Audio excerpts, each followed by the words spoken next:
Hi, it's Migs. And Nate. And we've been traveling together for over a month, and we have learned some things of just traveling as a couple. So we're going to be sharing those with you and with each other.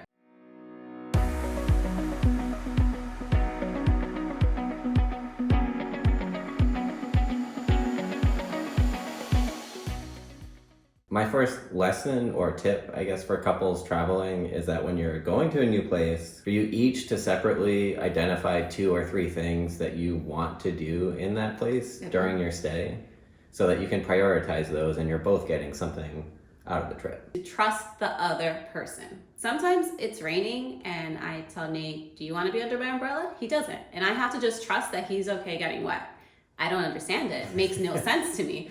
Yeah, that does baffle you whenever it's raining, and I'm like, I'm fine with it. It's a little rain. Who cares? Let's work on the trust a little bit more. Need for dedicated time.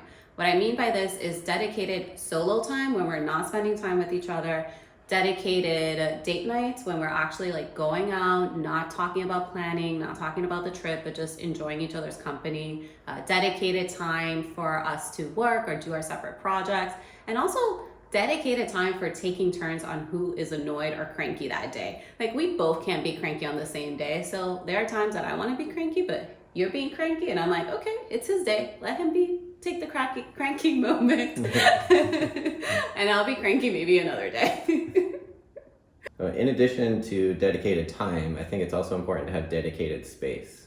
So when you check into a hotel or an Airbnb, identifying at least some small corner of the room or one chair in the room or part of a table that you can use that is your space, and you can leave your things there or use it to work from, but it's just a little place that you can not worry about the mess that you're making and feel that you're annoying your travel partner. We purposely booked places that were 1 bedroom and actually had a living room and a bedroom so you can close the door.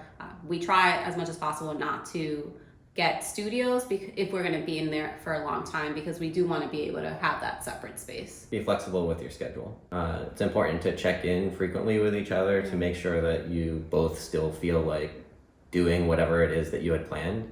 You know, just because you said you're going to go to dinner at this particular restaurant on this particular night doesn't mean it has to stay that way. Adapt your plans based on how you're feeling and how your partner is feeling.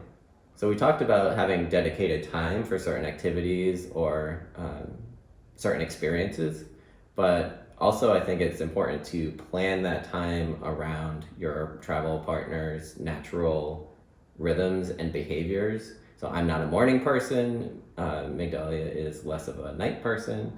So when we plan something for the morning, she'll give me some extra time in our day to allow me to wake up, or you'll do a workout in the morning when I'm not up yet. So just planning around your partner's preferences so that they're not being forced to do something that they may not want to do at a time when they don't want to do it, and then you're setting yourself up for failure and having a cranky partner.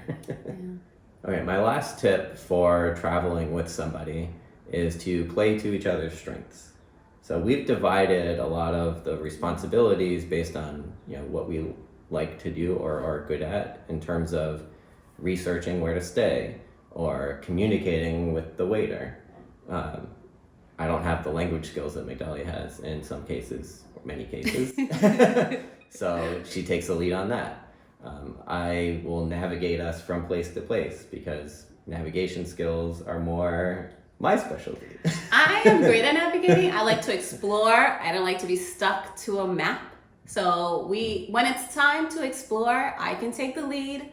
When we have a set schedule, we have to get there, we can't deviate from the plan, that's when your brain comes in. But yeah, so just knowing what each of you is better suited to and dividing the responsibilities accordingly will make things a lot more smooth. Yeah, that's very true.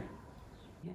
So my last travel lesson or sort of highlight of what I've learned traveling together as a couple is how much time I enjoy spending with you, which I know is kind of dorky, but it's true. Like, we spend a lot of time together.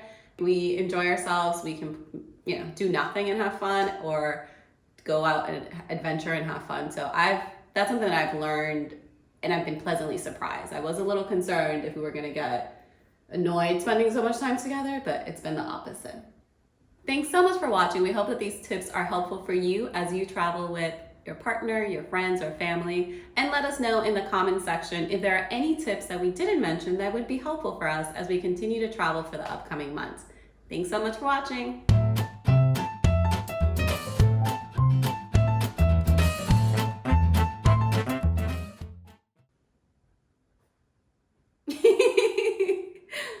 You didn't like the first intro. Well, I didn't let. I was like, Nate. Nate.